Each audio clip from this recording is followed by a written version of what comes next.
and welcome. If you have social anxiety, you are probably familiar with over-analysis paralysis, and it's that feeling of being stuck and being unable to think of a way to initiate a conversation or what to say next. For a lot of people, the hardest part is just starting a conversation. And so if your mind tends to go blank, if you struggle to start a conversation, or you just want to have better conversations in general, I am going to blow you the freak away in this episode. Adopting the mindsets I'm about to give you. I'm going to give you a bunch of tips today, but especially one tip in particular is going to be the most helpful, and everything else is just like a really fun bonus. So I'm so excited to dive in. If you are new here, hi, welcome. Get comfy, sit down. My name's Jewel. This is the Socially Delightful podcast. It is a podcast that I made with the intention of us not just overcoming social anxiety and being more confident, not us just making friends, but having more meaningful connection and feeling more authentically charismatic, being socially delighted. Whether that's just talking to people or meaningful friendships. And y'all, it's been almost a year. Next week, it'll be a year of doing this podcast. And in June, at the end of June, is my last month for doing the podcast. Yes. So I'm still going to be doing socials, but y'all, I have so much going on. Like, we're going to get into the tips. This episode, I've been a goblin about it. I've been insane. It is late. I changed out of my goblin uniform to put this on because I'm so proud of this sweater that my friend made me, but I'm immediately going to go to bed right after this. I've done my responsibilities, like my invoices and all of the things that, you got to do as a business owner and as a person, but I've been like mad that I have to do that because I just want to work on this episode. This episode's so good. That said, let me give you a little life update. So I have been interning with Social Prescribing USA. I have this goal of starting a therapy clinic here in Michigan where we do social prescribing, and I want to bring that to Michigan, but I still really want to be a connection educator. So I'm not going to give up teaching in the online space. I'm not going to give up speaking. I still want to do things like that, and my goal ultimately one day is to do a TEDx talk and to create like a book, like a guided connection journal. I have all these ideas and ways that I want to educate, and I am on the board of a nonprofit called the PS Society, where I get to design all of their educational materials, their programs for connection. Yes, they are a nonprofit dedicated to ending loneliness for women through community and through growth and service, and I'm so excited. But again, this is a lot on my plate, and it's just going to get more intense as the years go on, and so I really need to be prioritizing what I need to prioritize, and so the podcast, at least for now, it's going to be stopped. Who knows if I'll pick it up again. But because of that, I've been like just having all of these ideas that I've been stewing on that I want to do an episode on, and I'm like, we're doing them. You're doing those episodes. And it's been so fun, and I'm kind of a crazy person about it. Again, full goblin mode. So that said, again, this will be the last month. I want to give a huge shout out to my virtual assistant, Hannah, who sends out all of the emails letting you know about this podcast, who does all of the social posts related to this podcast, who makes sure it uploads and is correct with the show notes and all of the things. Thank you. And I want to thank my bestie, Nick. We go way, way, way, way back. We've been literally like this since we were 12 years old. And I really want to thank you, Nick, because I know you're going to edit this right now, for caring about the podcast and adding funny jokes into it and just bringing it to life even more so. So thank you both so much. I'm so grateful, and thank you all for listening to the Socially Delightful podcast. It's truly been a delightful experience, and we're gonna have another one today. This episode, by the way, everybody, is an introduction. It is about half of the notes that I have. I'm creating a module on this for my clients. Every so often I go through and I update and I add things, and this episode is just going to be like a really great introduction into how conversations work. It's really going to blow your freaking mind, and it's not everything because we're going to take things one step at a time. That said, y'all, understanding how conversations work and some of the advice I'm going to give you today is going to blow you away. So let's go. So today's episode, Better Conversations, we're going to be stopping your mind from going blank, and that starts with 5 core mindsets. So mindset 1, and this sounds cheesy, this, even as I'm saying it, okay, yes, we're going to start with these mindset, and some of you might be like, yes, I know that my belief systems are really important, and some of you might be like, oh, well, I don't want to be toxic positive. Listen to these mindsets. I'm so serious. I'm going to give you so much today, but these mindsets, y'all, especially if you have high functioning social anxiety or social anxiety in general, if you're socially perfectionistic, if you're a people pleaser, these mindsets are going to be huge for you to listen to, really take in, and adopt. Okay? So mindset 1, the stakes just aren't that high. They just aren't. I don't care if it's your boss, your neighbor that you think is hot, or a girl that you have a bestie crush on. The stakes are not that high in a conversation. Sometimes we make it so big, oh, if I don't make a good first impression, then they're never going to like me, and then they'll never invite me to do the other things that they're inviting other people to do, or whatever it may be, right?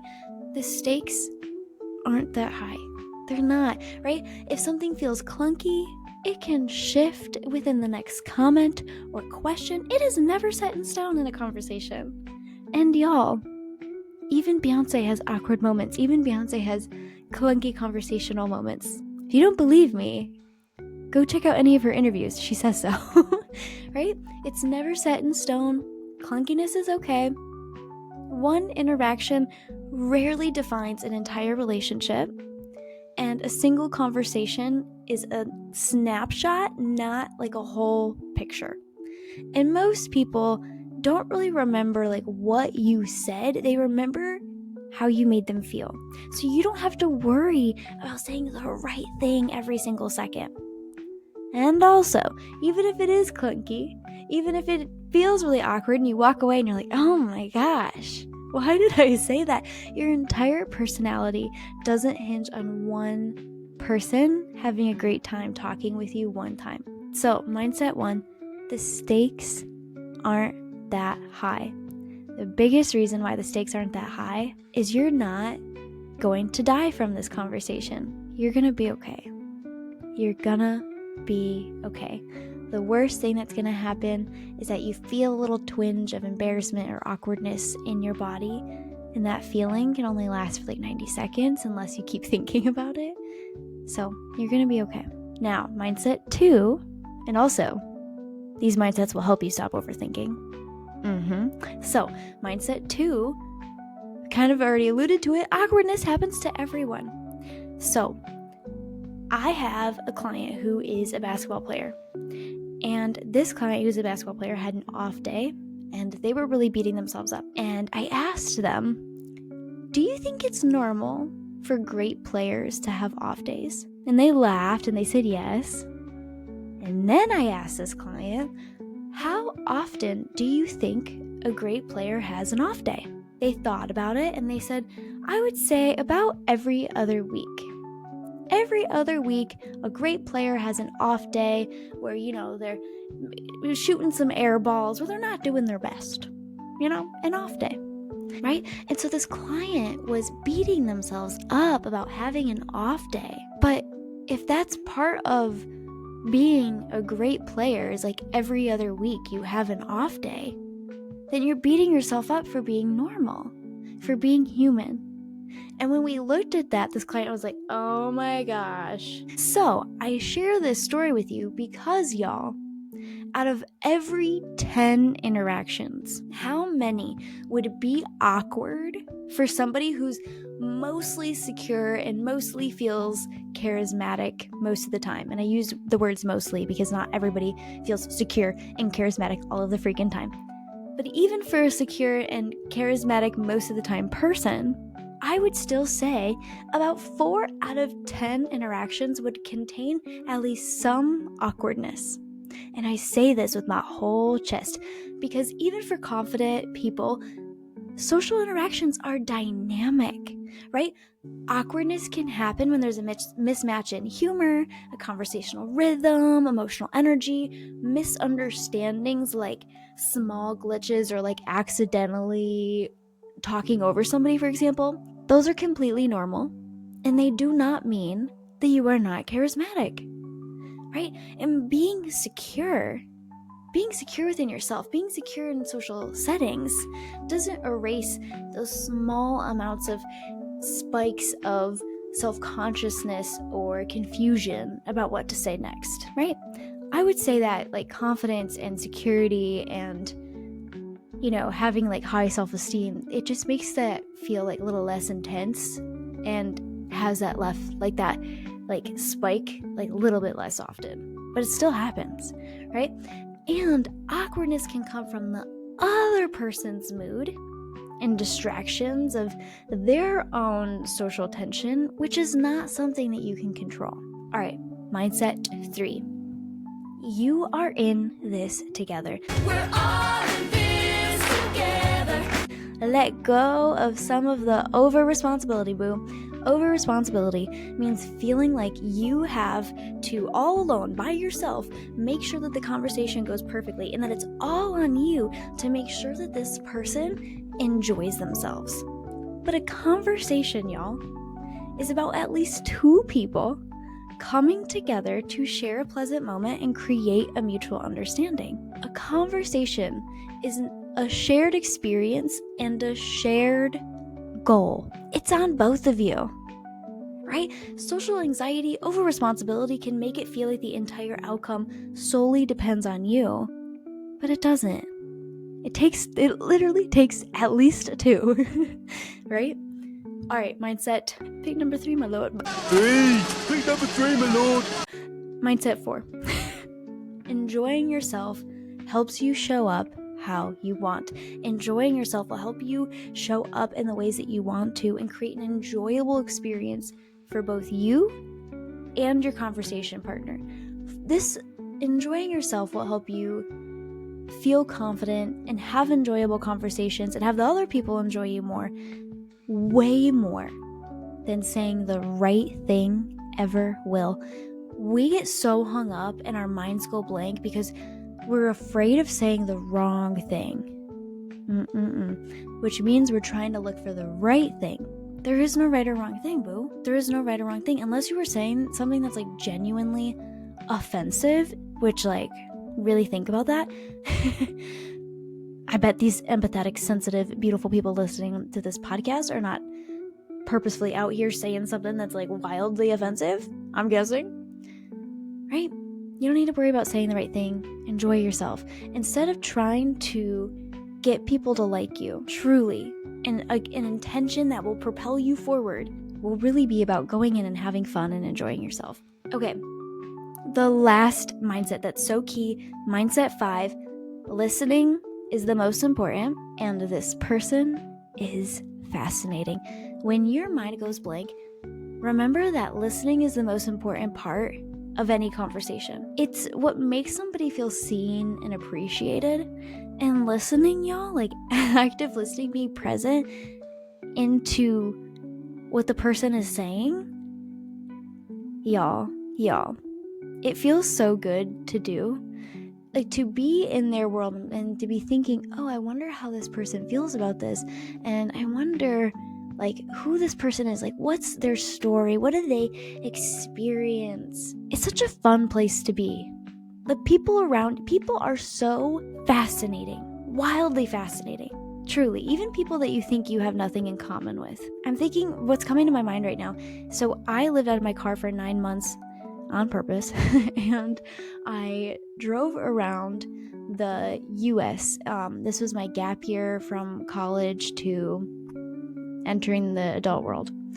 And I would just talk to people, mostly because I was like alone. Like, I would call my friends and stuff in the car and whatever. But I would, be engaging, meeting new people at hostels, etc. And talking with people, I have so many memories. The one that's coming up right now is I met this man and his wife at a bar, and it was a beach bar. Not a beach bar. It was like a floating bar. It was on the water in Florida by my hotel. I hadn't showered in days, but I was so hungry, and I ran out of like food that I had in my cooler. So I was like, I'm just gonna go to this bar and eat. I don't even care that I stink a little bit. And went down there, and this man's like covered in tattoos. He looks like a biker. Look at me, y'all. I'm wearing a flower sweater, and I have glitter lights going on in the background. Do I look like a biker girl? Probably not. And this man was older. At the time, his like wife hadn't really gotten there yet. So he's like sitting there, he's talking to me. And y'all, this person and I was safe. He even like called my mom and like whatever, but he was like, oh my gosh, like I have a daughter who's 18 and I would be so nervous if she was doing what you're doing, and tell me all about it. And we ended up talking all night, and I had the best time. I never would have looked at him and thought I had something in common with him, and thought that he would have something interesting, if you will, to say to me. But that's the thing. Everybody has something interesting to say. And this relationship ended up being so fun and like so meaningful to me in so many ways. I ended up, long story short, I ended up staying with their family for like a week, and we cried when I left. So other people around you, like listening is really like a valuable part. It makes other people feel seen, but other people around you truly have so much to give if you let yourself be curious enough to find it. So y'all, oh my gosh, I meant to say this in the intro, but I guess I'm just gonna say this now. This episode is half of my notes, which are still a lot of notes, than the module that I'm creating for my clients. So every so often I go through and I update my video modules for my clients. They're like teaching lessons. They're kind of like this, just more in depth and like more normally aesthetic, and has like visuals and things written out and worksheets and etc. And my notes for that are double what these are. This is such a brief overview what I'm giving y'all today. Such a brief overview. It's such a great intro. It's enough to get you like thinking and moving forward and to understand conversation. And I just want to start by saying, like, I'm not going to put every single thing I know into this episode at chance of it like being really overwhelming if you're like brand new to me or brand new to this work in general and you're not like focused on it. So if you are a client of mine, this episode's probably going to come out before your module does. You have something really great in store, and if you end up watching this entire thing, you're going to be so prepared and ready for the episode or the module to come out. Like, you're already going to be ahead. So those are the 5 mindsets. So here are some facts about conversation. So conversations are supposed to end at some point. And then you might be like, yeah, obviously, but sometimes, right, you might be like kicking yourself if like you're at a networking event and you're talking with somebody and the conversation eventually dies down and somebody starts talking to somebody else and that ebbs and flows. That's normal. There's nothing wrong with a conversation winding down if it's not going anywhere, which happens less than you think. Just move on or be in silence, y'all. Really, there's nothing wrong with that. Conversations are supposed to end. It's okay, doesn't mean anything. And again, I can't say it enough, a conversation is a mutual agreement to share a pleasant time together and to create mutual understanding. So, as you can see at the board here, I have some things. The truest format, the simplest format for how conversations go is this. So a great conversation is built on a simple pattern, and it's where you ask questions, you share some statements, conversation. It goes question, statement, conversation. This is beautifully explained by creator Shimmons Davis, and I loved it because even a lot of the experts give like such a big definition for conversations, and this is really simply what it is. Question, statement, conversation, question, statement, conversation. Truly, that we're going to talk about layers and levels of conversation today, but truly it really goes like this, right? So for example, a question: did you have fun this weekend?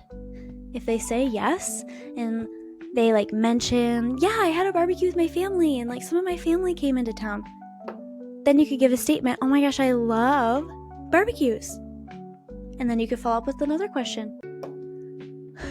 Like converse, then you can follow up with another question. Where's your family from? It really is like these components, mostly question, statement. Like if you're talking to somebody and you're feeling awkward, that's really how it goes. In its simplest form, it really is that simple. And simplicity is good because it means you'll remember it and do it. Okay? So yeah, ask a question, say a statement, and so on. And then when I say converse, it's because then it might not follow exactly back and forth question, statement, question, statement. But y'all, if you're like starting a conversation with somebody, that's really how it goes. So another example might be where you're starting in a statement and you're like, hey, I like your hat. Question, where did you get it? And then they're like telling you about that. Oh yeah, I've heard of that place. Converse. It really is that simple to start. Now, as you ask questions, trying to move beyond the basic facts and start asking about how they feel or what their experience has been like. So, let's say you ask about like a question and you ask, are you a tourist or do you live here? And then they tell you, and then let's say they're like, oh no, I'm just visiting, but I've been here a few times. Then you say a statement of, oh yeah, that's cool, this is my first time, whatever. Another question, how are you liking it so far? See, that question really asks about their feelings and their experience. Y'all, this simple rhythm of asking questions and sharing short, genuine statements, and then as you move on in the conversation, asking about their feelings, like it helps keep the conversation flowing and it creates space for more meaningful connection.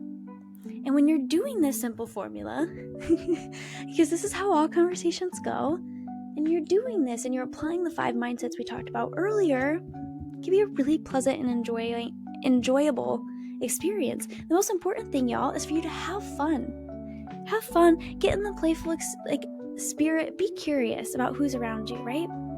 So, speaking of that final mindset of like, this person is fascinating, in a conversation, Shimmons Davis says to think of yourself as a treasure hunter. You're hunting for treasure.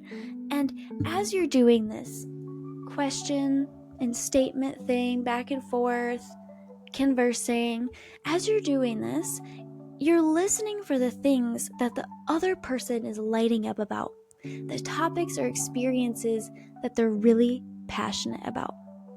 So for example, if somebody were having a conversation with me and we got to the point of talking about friendship in any way, I would be like, oh yeah, here's all I know. Like I would immediately like come to life in my body language and my facial expressions. And if somebody were really listening to me and paying attention to me, they would notice those things, that my face lit up as I started talking about it, right? They're telling you what they want to talk about through their enthusiasm. But in order to catch those sparks, you gotta really listen. And y'all, this is so helpful and so important because we like people who take interest in us. So instead of trying so hard to be interesting, focus on being interested. Instead of trying to be interesting, focus on being interested. So for example, if somebody lights up when they mention hiking, ask them more about it. What kind of trails do they love? How did they get into it? Where have they been lately? What have they liked and didn't like? Asking about their experience. y'all. And as you can see here, I'm not giving you exactly like firm statements of what to say and what not to say, because the truth is I could do that and it's gonna spin you in over-analysis paralysis. It doesn't matter so much as what you say. The mindsets are everything we talked about. And that said, I'm not gonna give you any structural guidance on this. If you are a client of mine, you're gonna get this so much more in the module. But in this episode, let's ease your mind a little bit further and let's talk about some simple, small talk prep that can help you with what to say. So, what to say, I think, is really effective just for the common questions that you are going to get, right? And so, common questions like, how are you? What do you do? Where are you from? What did you study?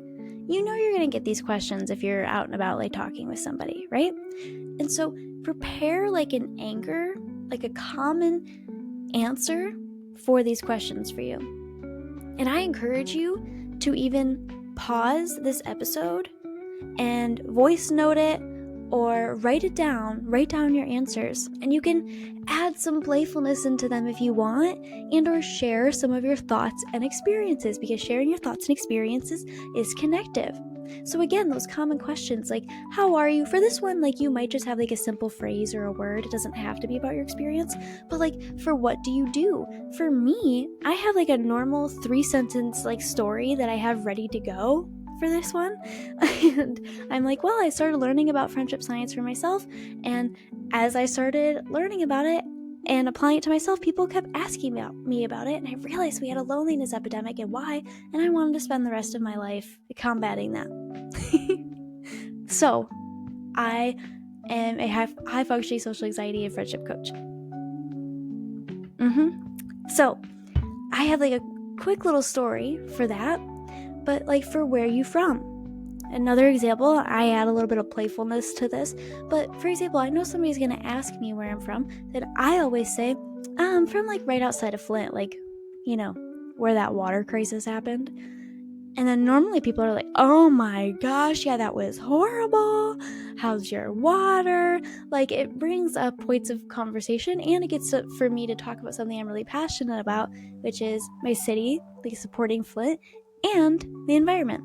So normally I go in, and also civic duty, I get passionate, especially these days, about civic duty. So recently my answer, like my response after people give a comment is, yeah, and I was glad to help vote those government officials out of office because I vote around here.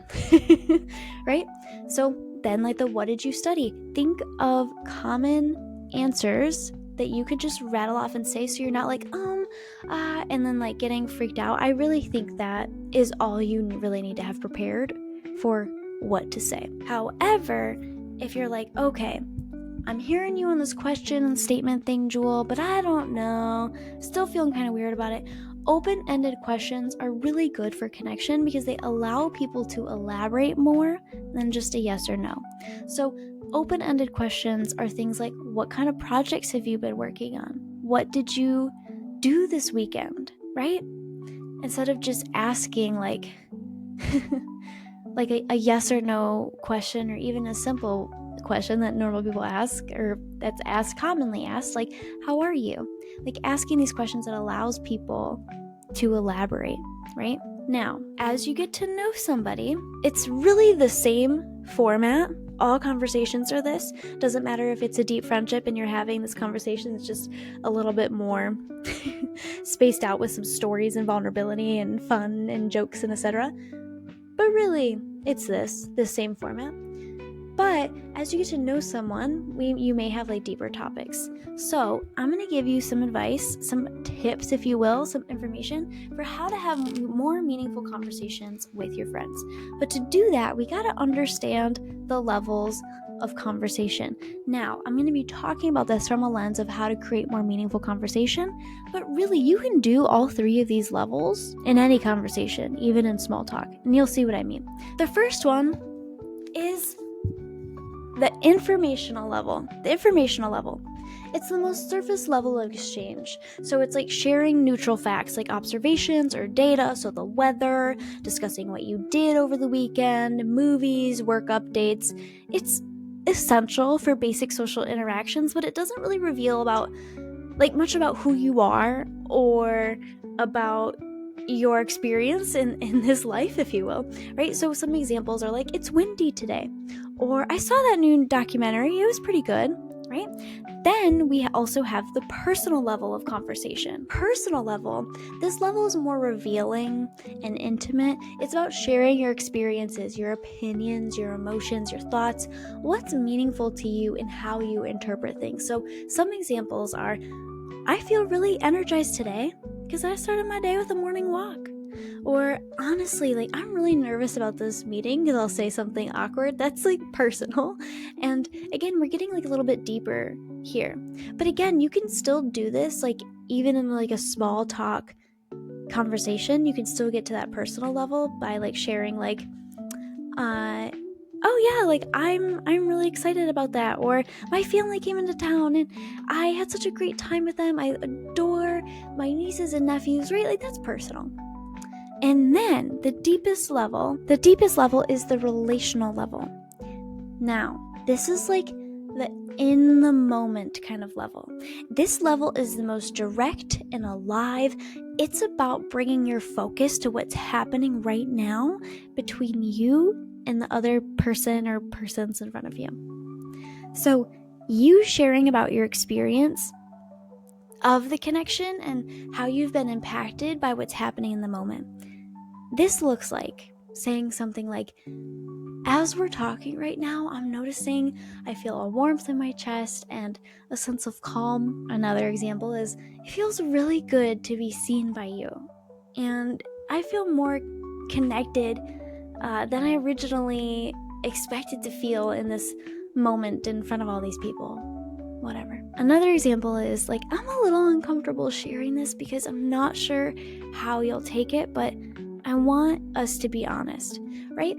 It's about what's happening in the moment. Now, these levels are from a model called authentic relating.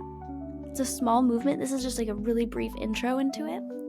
But these levels, all of them matter, but they matter because when you're aware of this and you can move on to the different levels in these question statement kind of format, it allows you to connect with people more deeply, right? The personal level allows you to create more empathy and mutual understanding, and the relational levels allow you to foster connection in real time, helping people co-create the interaction together rather than just reporting the data or even reporting past experiences, right? That's what that personal level a lot of times is past experiences. So this really helps deepen the bonds. And again, you can do it even in small talk or with a coworker that you just met. But y'all, I really think you could deepen the bonds with your friendships so much more if you practice this with your friends, with your family, with relationships that are close to you. Now, again, the most important thing isn't what you say, it's that you show up and start talking. You don't need to get everything right. Honestly, y'all, a lot of this is you just need to open your mouth and say something.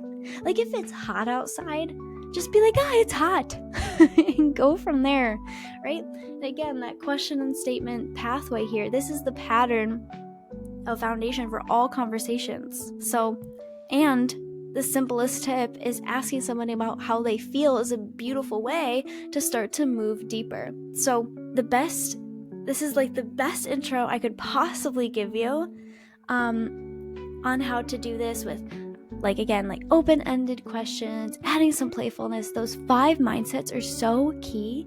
But what I want y'all to do as you leave this episode here is I want you to practice this. Take at least 2 pieces of this that really resonated with you and just start practicing with talking to people, even with people that you're in the elevator with, the cashier. Increase your social fitness here. Start talking to people when you're out and about, at the coffee shop or even on a walk. If you work from home, even practice on Zoom. Maybe join a community group or class or volunteer. But the more you do this, the more natural it becomes, and the more you grow your your skills as a connector in this world. So, y'all, thank you so much for hanging out with me today. I would love to know what this episode means to you. It's meant so much to me doing this and putting this all together and making it super simple and like really great for you to take with you simply and go apply immediately. And I have been a goblin about this episode. I've been so excited about it. It's like bittersweet to be ending the podcast, and I'm really, really grateful for those of you who have been listening and with me the entire time. It really means the world. I love our intimate, lovely community here so much. So thank you. And I'm delighted that you hung out with me today, and I'll see you next time.